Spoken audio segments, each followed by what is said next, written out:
নাই ভুইটা মোক ফোন কলা ফোন কৰি ভালে কলা এতিয়া কেতিয়াবা আহে তুমি ভালকে আহে তোক বিচৰা নানিয়ে তই কেইফালে ছগৰ লগাই ফুৰা দেৱাই নাপালে ইমান মই ছগৰৰ পৰা তোক হাত গৈছো সদায় মোৰ এইখানে নেকি বেপাৰ এই ছগৰ লগা নহয় মানুহকেইটা এতিয়া আহিম বুলি কৈছে ফোন কৰি ভালে কোন মানুহ আন্দা কৈছে কোন নককিয়া হ'ল মোক আন্দা খোজা নাই সিহঁতে আহিম বুলি কৈছে নাওবা নহয় মানুহ আহে নেকি সেইগিলা নাই আগেতো পুলিচ আহি গৈছে উৎপাত নকৰিবি অলপ কি ধুনীয়াত আছে তই গোটাই থাকে এইখন ঘৰত মানুহ বাপেকটো বলে নৰা মুখে কৈ বলে মাৰ নহয় ভাই সিহঁতে এতিয়া আহিবা গুচি বঢ়িয়াকে আহক আহি পেলাই বহিবা দিবি মই দোকানৰ পৰা পটকে আহি গৈছে ভালকে চাব দিয়া আৰু কি খবৰ লুগাই থৈছা তই একো ছগৰ নুলগাও বঢ়িয়াকে হেৰি কৰ চাফা কৰ মই আহি আছো এইখিনি ভালকে হেৰি কৰ এই আহিছে ঐ আই আহিছে না এই আহিছে বুলি নকবি এতিয়া বুলি নকবি আঠা পাৰি থকা দে মানুহটো কি বুলি ভাবো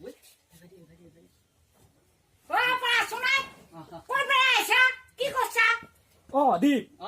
ভাল খবৰ আহিম বুলি কলি এতিয়া মানে আহিলো আৰু তোমাৰ আজি ঘৰত আহিম বুলি কলো আহি গলো এতিয়া আইতা দীপে এটা ডাঙৰ ছগৰ লগাইছি নহয় মই জানছোৱে আহিলে ছগৰ লগোৱা বুলি পেলাই মই গম পোৱা নাই কিবা ছগৰ গম পোৱা নাই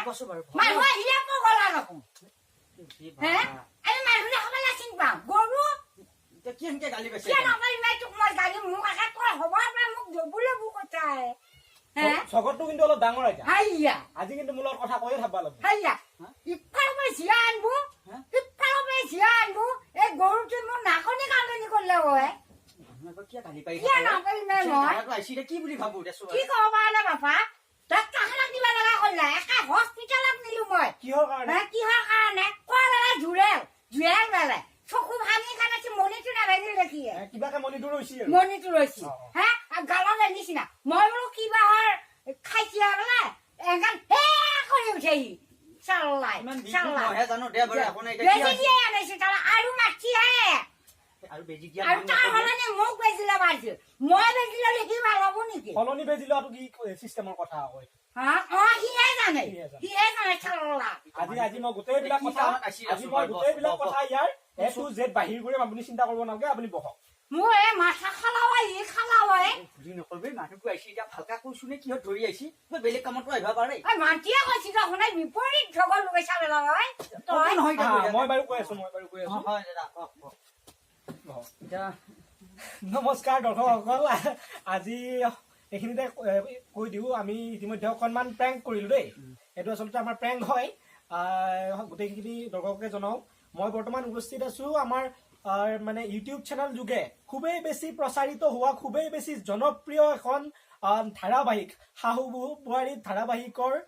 বৰ্তমান শ্বুটিংস্থলীত আৰু আজি আমি আছো দীপজ্যোতিৰ ঘৰত আমাৰ এটি খুবেই বেছি শাহু বোৱাৰীৰ জনপ্ৰিয় কেৰেক্টাৰ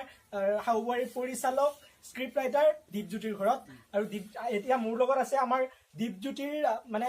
মা অৰ্থাৎ শাহু খ্যাত শাহু বোৱাৰী আমাৰ খুবেই মৰমৰ আইতা শ্ৰদ্ধাৰ আইতা আছে আইতা আপোনাক স্বাগতম জনাইছো মোৰ চেনেল ইউটিউব চেনেল আছামিজ এণ্টাৰটেইনমেণ্টৰ মাজলৈ দীপজ্যোতি এতিয়া তোমাক মই কালি কলো বাৰু সেইমতে আমি দীপক কোৱা মতে মই দীপৰ ঘৰত বৰ্তমান উপস্থিত আছো আৰু আজি আমি জানিম যে শাহু বোৱাৰী ধাৰাবাহিকখনৰ বহুতো কথা কেনেকে সৃষ্টি হ'ল আচলতে এই খুবেই বেছি এখন জনপ্ৰিয় ইউটিউব চেনেল যোগে প্ৰচাৰিত হোৱা ধাৰাবাহিক শাহু বোৱাৰী কেনেদৰে আচলতে সৃষ্টি হ'ল তাৰ আঁৰৰ কাহিনী আমি এতিয়া দীপজ্যোতিৰ মুখৰ পৰা জানিম এতিয়া কেনেকুৱাকে হলে অলপমান দিগদাৰ হ'ব সেনেকে কোৱা এতিয়া আগৰ পৰা ভিডিঅ' বিলাক বনাই আহিছিলো নিজৰ ভাষাটোক লৈ বনাব চেষ্টা কৰি আহিছিলো দৰঙী ভাষাক লৈ কিন্তু দৰঙী ভাষাই কৈ আহিলো যেতিয়াৰ পৰা ভিডিঅ' বনাইছো কিন্তু সেই হিচাপে ৰাইজৰ বিপুল সঁহাৰি পাইছো পাই আহি এতিয়া শাহু বোৱাৰী বৰ্তমান 18টা খণ্ড অতিক্ৰম কৰিলে আৰু আছে এতিয়া ইডিট হোৱা নাই বৰ্তমান আহিব এই এনেকা কৰি যাই আছো তাৰমানে বেলেগ ছুটি টাইপ বনাই গেলি তাৰমানে কনচেপ্ট বিলাক ওলাই যাওঁতে অলপ হেৰি হ'ল হয় তাৰমানে পটকে ইমান এটা ঘটনা পাই নেগেলো হয় এতিয়া শাহু বোৱাৰী শ্বুটিং কৰছো কাৰণে এই বস্তুকেইটা গাঁঠি চিৰিয়েল টাইপত বনাই যাব পাৰি সেইটো হয় সমগ্ৰ দৰ্শকসকলক মই এটা কথা জনাব বিচাৰিছো ইতিমধ্যে শাহু বোৱাৰী নামৰ যিখন ইউটিউব চেনেল যোগে সম্প্ৰচাৰিত হোৱা ধাৰাবাহিক সেইখনে ইতিমধ্যে মানে বিপুল সঁহাৰি লাভ কৰিবলৈ সক্ষম হৈছে ইতিমধ্যে দীপজ্যোতিৰ চেনেলটোত 29,000 ছাবস্ক্ৰাইবাৰো অধিক ছাবস্ক্ৰাইবাৰ আছে আৰু খুবেই বেছি মৰম দিছে তাৰ কাৰণ এটাই দীপজ্যোতিয়ে খুবেই বেছি কঠোৰ সাধাৰণে এই কামটোত তেওঁ বশৱৰ্তী হৈছে আৰু ইতিমধ্যে তেওঁ আমাৰ দৰঙী যিটো খাটি অসমীয়া দৰঙী ভাষা সেই ভাষাটোক এই শাহুবোৱাৰী চিৰিয়েলখনৰ জৰিয়তে খুব ধুনীয়াকৈ উপস্থাপন কৰিছে আমাৰ যিটো খুবেই মানে তথাকথিত থলুৱা ভাষাটো সেই ভাষাটোক দীপজ্যোতিয়ে সেই শাহুবোৱাৰী চিৰিয়েলখনত বিশেষভাৱে উপস্থাপন কৰিছে আৰু সেই শাহুবোৱাৰীৰ যিহেতু আমি আজি শ্বুটিং হোৱা ঠাইতে আছো দীপজ্যোতিৰ ঘৰতে আছো গতিকে আমি এতিয়া আহিম আইতাৰ ওচৰলৈ য'ত মানে শাহুৰ কেৰেক্টাৰটো যিয়ে বাস্তৱত ৰূপ দিছে আমাৰ খুবেই শ্ৰদ্ধাৰ আইতা আছে আৰু সকলোৱে গম পায় আইতা কেনেকুৱা ধৰণৰ চৰিত্ৰ আইতাৰ চৰিত্ৰটো সকলোৱে ইতিমধ্যে চাইছে আৰু তেওঁৰ চৰিত্ৰটো খুবেই ধুনীয়াকৈ আঁকোৱালি লৈছে এতিয়া অসমৰ ইকোণৰ পৰা সিকোণলৈ তেখেতক সকলোৱে চিনি পায় আইতা আপোনাক পোনপ্ৰথমে মই মোৰ চেনেললৈ স্বাগতম জনাইছো আৰু এতিয়া জানিম আপোনাৰ নামটো কি হয় আচলতে নামটো কি মোৰ নামটো শ্ৰী নাগেশ্বৰী ডেকা নাগেশ্বৰী ডেকা সকলোৱে জানিলে ইতিমধ্যে জানেই বাৰু তথাপিও মই সুধিলো এতিয়া আইতা মই আপোনাক সুধিব বিচাৰিম যিহেতু শাহু বোৱাৰী বৰ্তমান আপুনি কৰি আছে শাহু বোৱাৰীত অভিনয় কৰি আপোনাৰ কেনেকুৱা লাগে মানে ভাল লাগছিল ভাল লাগে এতিয়া আমাৰ আপোনাৰতো ল'ৰা দীপজ্যোতি তাতে আপোনাৰ ল'ৰা দীপৰ লগত তাতে অভিনয় কৰি আপোনাৰ মানে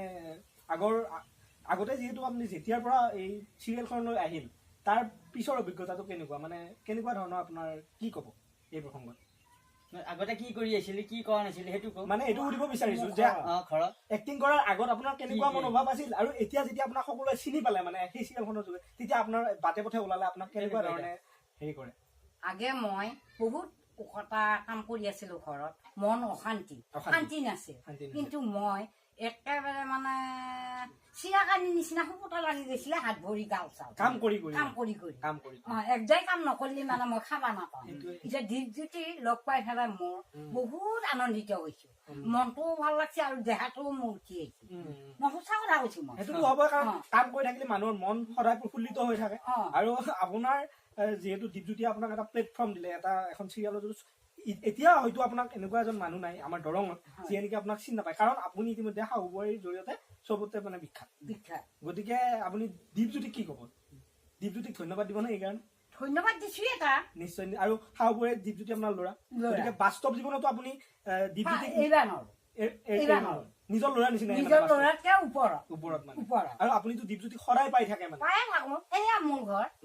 গতিকে নিচেই ঘৰৰ কাষৰ গতিকে যিহেতু মানে সঁচা অৰ্থত ক'ব গ'লে আপুনি এক কথাত আপুনি ইয়াৰ মানে নিজা মাতৃৰ নিচিনাই আৰু গতিকে সমগ্ৰ দৰ্শকে ইতিমধ্যে আমাৰ শাহু বোৱাৰীৰ শাহুখিয়াতো আমাৰ আইতাক সকলোৱে দেখিলে গতিকে আইতাৰ অভিনয় কৰাৰ আগৰ যিখিনি তেওঁৰ অৱস্থা আছিল সেইখিনিও আইতাই আমাক ধুনীয়াকৈ ক'লে তাৰ পিছৰ অৱস্থাখিনিও আইতাই আমাক ধুনীয়াকৈ ক'লে এতিয়া মই আকৌ দীপজ্যোতিৰ ওচৰলৈ আহিছোঁ তোমাৰ দীপজ্যোতি যিহেতু শাহু বোৱাৰীৰ পিছত তোমাক অসমত যথেষ্টখিনি লোকে তোমাক আদৰি লৈছে গতিকে অনাগত দিনত তোমাৰ যিটো শাহু বোৱাৰী লৈ যিটো পৰিকল্পনা বা কিবা নতুন কামৰ পৰিকল্পনা তোমাৰ আছে নেকি নতুন পৰিকল্পনা এতিয়া কিমানখিনি ৰাইজতো এতিয়া সঁহাৰি পায়ে গৈছো বাৰু এতিয়া বন্ধ কৰিব এতিয়া কেনেকে পাৰিম ৰাইজে ইমানখিনি আদৰি লৈছে যিহেতুকে আৰু বন্ধ কৰাটো আমাৰ কাম্যও নহয় বাৰু নিজৰ ভাষাটো আগুৱাই নিব চেষ্টা কৰো বা অসমৰ মাজত গোটেই বিয়পি পৰক দৰঙী ভাষাটো তাক লৈয়ে চেষ্টা কৰি আছো আৰু কিমানকেইটা পাৰো চেষ্টা কৰো আৰু এইখিনিতে দীপজ্যোতিক মই শুভেচ্ছা যাচিলোঁ মোৰ ফালৰ পৰা আন্তৰিকতা থাকিল তেওঁ যাতে আৰু আগুৱাই যাব পাৰে আৰু এইখিনিতে মই এটা কথা জানো আমাৰ দৰঙৰ ভিতৰত হয়তো মানে তেওঁ এনেকুৱা একমাত্ৰ মানে ইউটিউবাৰ হ'ব যিয়ে নেকি 29,000তকৈ অধিক ছাবস্ক্ৰাইবাৰ তেওঁ হেৰি কৰিছে ধেমালি কথা নহয় কাৰণ ইউটিউব চেনেলত এটা কাম এটা হাতত লৈ 29,000 ছাবস্ক্ৰাইবাৰ বনোৱাটো মানে এটা ছাবস্ক্ৰাইবাৰৰ কাৰণে সকলোৱে হাপাধুৰি খাব লগা হয় কিন্তু তেখেতে ধুনীয়াকৈ তেখেতক সকলোৱে আদৰি লৈছে কাৰণ যিহেতু এটা মানে এটা ভাষাক এটা থলুৱা ভাষাক এটা ভাষা সংস্কৃতিক তেওঁ ৰাইজৰ আগত ইমান সুন্দৰকৈ মানে উপস্থাপন কৰিছে আমাৰ মোৰ আছামিজ এণ্টাৰটেইনমেণ্ট চেনেল যোগেও মই মোৰ ফালৰ পৰা তেওঁলৈ কৃতজ্ঞতা জনাইছোঁ যাতে অনাগত দিনতো তেওঁ এনেধৰণে আৰু সফলতা অৰ্জন কৰক আৰু আমাৰ আইতালৈকো মোৰ বিশেষ মানে শুভেচ্ছা থাকিল যাতে আইতায়ো অনাগত দিনত আৰু ইয়াতকৈও অধিক তেওঁ মানে চৰ্চিত হ'ব পাৰে তেওঁৰ অভিনয় প্ৰতিভা আগতকৈও বেছি ভাল হওক মানে আৰু দুপত তেওঁ আগবাঢ়ি যাওক আৰু ইতিমধ্যে মই আইতাক এটা কথা সুধিব বিচাৰিম ইতিমধ্যে ঐখাপলাত আমি জনাত তেখেতে ঐখাপলা নামৰ ধাৰাবাহিকখনতো তেওঁ অভিনয় কৰিলে হয়নে এটা কথাটো হয় গতিকে কেইটামান খণ্ডত আপুনি তাত অভিনয় কৰিলে কেইটামান খণ্ড মানে একদিন যায়, একদিনত সিহঁতে 2টা 3টা 4টা মান কৰি থয়, কিন্তু গেছি কিন্তু 15-20 দিন মান গেলাই গেছি যদি সেইকেইটাক নাই বুলি 10-12-15টা মান এপিচড কৰিব, কিন্তু সেইটো আয়ে সেইটো হিচাপ নাজানিব হয়তো কোনদিনা ওলাইছে। যিহেতু আমাৰ গাঁৱলীয়া আইতা হয়, কিন্তু তেখেতে তেওঁৰ যিটো অভিনয় প্ৰতিভা সেই প্ৰতিভাটোৰ কাৰণে আইতা অলৰেডি আমাৰ ইতিমধ্যে আইতাক সকলোৱে চিনি পাইছে, আৰু এতিয়া অনাগত দিনতো সেনেকুৱা আইতাক আকৌ বহুতে মানে বিশেষকৈ ঐ খাপলাত তেওঁ সুযোগ পাইছে, সেই সুযোগটো অনাগত দিনত তেওঁ ধুনীয়াকে মানে বাস্তৱত ৰূপ দিয়ক, আমি তাৰেই মানে শুভকামনা যাচিলোঁ। আৰু এতিয়া দীপজ্যোতি, মই তোমাৰ ওচৰলৈ আহিছোঁ, যিহেতু শাহু বোৱাৰী কৰোঁতে তুমি এটা গোটেইখিনি ক'লা কৌশলীৰ লগত তুমি এটা পৰিয়ালৰ নিচিনাকে আছা, গতিকে তোমাৰ লগত আইতা বা তোমাৰ চৰিত্ৰটোৰ বাদে বাকী কিমান চৰিত্ৰ তাত চৰিত্ৰ আছে? আমাৰ বৰীয়া ঘৰটো আমাৰ ঘৰৰ ওচৰৰে ছোৱালী, এইখিনিত আমাৰ খুৰাৰে ছোৱালী হয়, কিন্তু পৰীক্ষা চলি আছে কাৰণে তাইক আনিব পৰা নাই, মানে বোৱাৰীজনী তাইক এতিয়া হেৰি কৰি পঠাইছো, এই ঘৰত থৈ আহা দেখাইছো, কিন্তু পৰীক্ষাৰ কাৰণে আনিব উলিয়াব পৰা নাই, পৰীক্ষা চলি আছে। মানে পৰীক্ষা হৈ গ'লে আমি আকৌ দেখা পাব হেৰি। আৰু জুৱেল বুলি কোৱা আছে, সি এডিট কৰে, কেমেৰাও ধৰে, আমি এনেকে মিলি জুলি কৰি আছো দুটাই একেলগে, সিও এক্টিং কৰে মাজে পালাই। মই সকলোৱে দেখা পাই বাৰু, গতিকে গোটেইখিনি পৰিয়াল তেওঁলোকৰ এটা মানে শাহু বোৱাৰীৰ পাছৰ পৰা তেওঁলোক এটা পৰিয়ালৰ নিচিনা হৈছে। আৰু মই বৰ্তমান আজি দীপজ্যোতিৰ ঘৰতহে আছো, পুনৰবাৰ কওঁ, গতিকে শেষত আকৌ মই দীপজ্যোতিক এটাই কওঁ, আৰু আগুৱাওক তেওঁক, এই কনচেপ্টটোক, এই ধাৰণাবিলাকক নতুন নতুন ধাৰণা আৰু নতুন নতুন কনচেপ্ট দিয়ক, নতুন নতুন ধাৰণা তেওঁ আৰু আগুৱাই যাওক, এইখিনিকে কওঁ। আৰু আজি লগ পাই দীপজ্যোতিক বিশেষকৈ খুব ভাল লাগিল, যিহেতু তেওঁ আমাৰ এটা,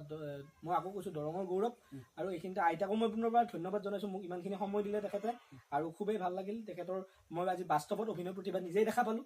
আৰু গতিকে মই তেখেতসকলক গৌৰৱ কৰোঁ। আৰু দীপজ্যোতি, এতিয়া মই তুমি মোৰ চেনেলটো হয়, এয়া আমাৰ দৰঙৰে ল'ৰা, যিহেতুকে বেলেগতো বাহিৰা চলিবিলাকতো আগবাঢ়ি যাই আছে, আমাৰ দৰঙৰ চলিকো আমাক অলপ সুবিধা দিয়ক, বা অলপ লাইক কমেণ্ট কৰিব, শ্বেয়াৰ কৰিব, ছাবস্ক্ৰাইব কৰি দিব চেনেলটো। আৰু ইমানখিনি সময় দি আমাৰ কথাখিনি বা এইখিনি ভিডিঅ'টো চাই থকাৰ বাবে বহুত বহুত ধন্যবাদ জ্ঞাপন কৰিছোঁ সকলো ৰাইজলৈ। আৰু আই কিবা ক'ব? আইতা, এতিয়া আপুনি কিবা ক'বনে? মা ধৰিছে আইতা হয়তো অকণমান মানে আজি আচৰিত পাইছেতো, মানে চিৰিয়েলত তেওঁ যি ধৰণে এক্টিং কৰি থাকে, আজি অকণমান বেলেগ হৈছে, সেইকাৰণে একো নাই বাৰু। আইতা, পুনৰবাৰ মই আপোনাক ধন্যবাদ দিছোঁ, আৰু আপুনি আগলৈকেও সমগ্ৰ শাহু বোৱাৰী পৰিয়ালে যাতে আগৰ দিনবোৰলৈ মানে উন্নতি কৰি যাওক, ধন্যবাদ।